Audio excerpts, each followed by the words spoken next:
Imagine making $50,000 a month, then losing it all in seconds. That's exactly what happened to Jack Doherty when Kick permanently banned him last week. The platform that once celebrated his controversial content finally drew the line after a series of increasingly dangerous stunts. Today I'm revealing the 5 most shocking incidents that led to Jack's ban, including never before discussed details about the final straw that cost him everything. This isn't just about one streamer's downfall, it's about the changing landscape of content that could affect every creator in the space. Let's start with the moment that finally pushed Kick over the edge. Jack's final stream wasn't just controversial, it was career-ending. Did you catch that? Jack didn't just criticize Kick, he directly attacked the CEO Eddie and the entire platform. Calling the CEO names and challenging him to a boxing match isn't just unprofessional, it's a guaranteed way to ensure your ban stays permanent. What makes this situation even more shocking is that Jack knew exactly what he was doing. This wasn't a heat of the moment mistake. He admitted to using ChatGPT to craft his appeal letter, showing he was calculating every move, right up until his final meltdown.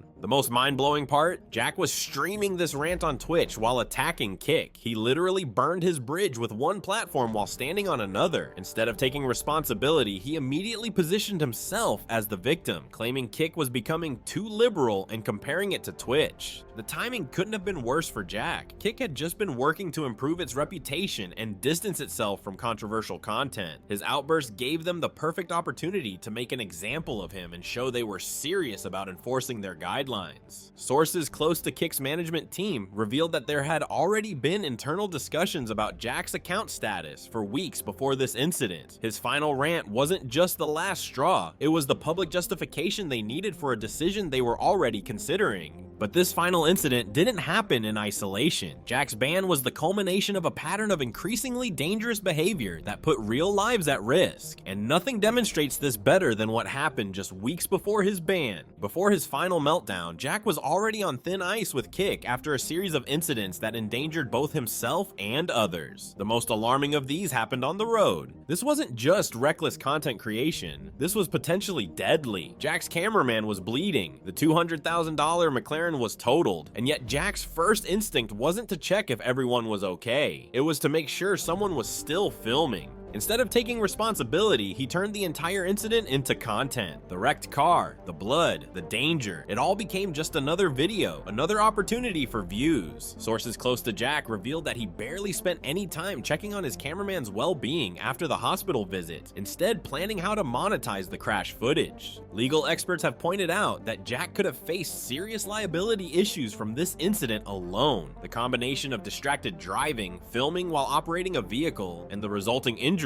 could have led to both civil and criminal consequences beyond just a platform ban. Previous streams showed him driving recklessly, encouraging dangerous behavior from fans, and putting both himself and others in harm's way repeatedly. Each incident pushed the boundaries further, normalizing risk as just another content strategy. One former team member, speaking anonymously, claimed that Jack would often dismiss safety concerns raised by his staff, telling them that's what insurance is for, when they expressed worries about potential injuries during stunts. This pattern of prioritizing content over safety didn't just put Jack and his team at risk. It sent a dangerous message to his young audience that views are worth more than lives. While putting physical lives at risk was bad enough, Jack's treatment of the women in his life revealed an equally troubling side of his content strategy. Jack's relationship with his girlfriend McKinley became a central part of his content, often in ways that left viewers uncomfortable and concerned. What you just witnessed wasn't just a couple's argument, it was the public humiliation of someone Jack claimed to care about. The phrase "I got motion" perfectly captured everything wrong with his approach to relationships and content. McKinley later revealed that the loving boyfriend she knew off camera would completely disappear once the stream went live. Their relationship wasn't just broadcast. It was transformed into a product. Former team members have claimed that Jack would deliberately create situations to make McKinley uncomfortable on stream because it generated more engagement, planning tests and pranks designed to provoke emotional reactions. One particularly disturbing incident that didn't make headlines involved Jack deliberately hiding McKinley's medication before a stream, knowing it would cause her anxiety. When confronted about it later, he reportedly dismissed her concerns, saying, "But the stream did really well."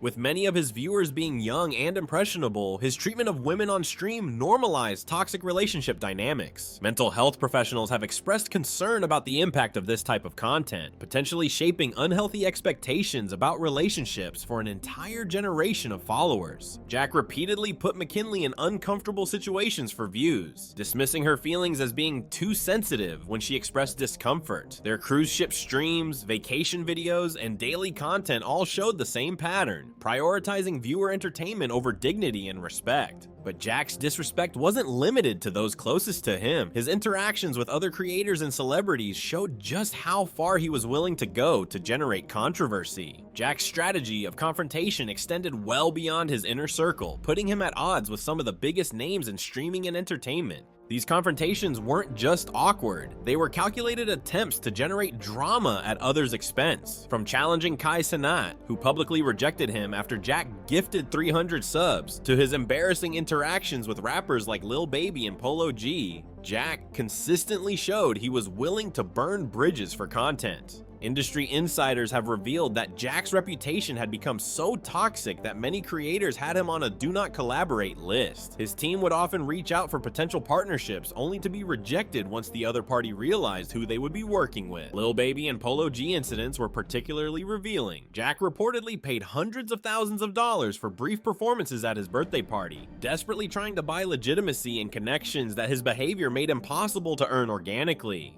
What few people know is that several major creators had actually agreed to collaborations with Jack, only to back out after their management teams researched his content history. One A-list celebrity reportedly told their team, "I don't care how much he's offering, it's not worth the reputation damage." Behind his provocative persona was someone who often couldn't handle the consequences of his actions, hiding behind security or playing the victim when situations escalated. A former security guard shared that they were often given specific instructions to intervene quickly during confrontations, not primarily for safety reasons, but to make Jack look like the bigger person when situations escalated beyond his comfort level. As his options for collaboration narrowed, his content became more extreme, pushing platform boundaries that would eventually lead to his downfall.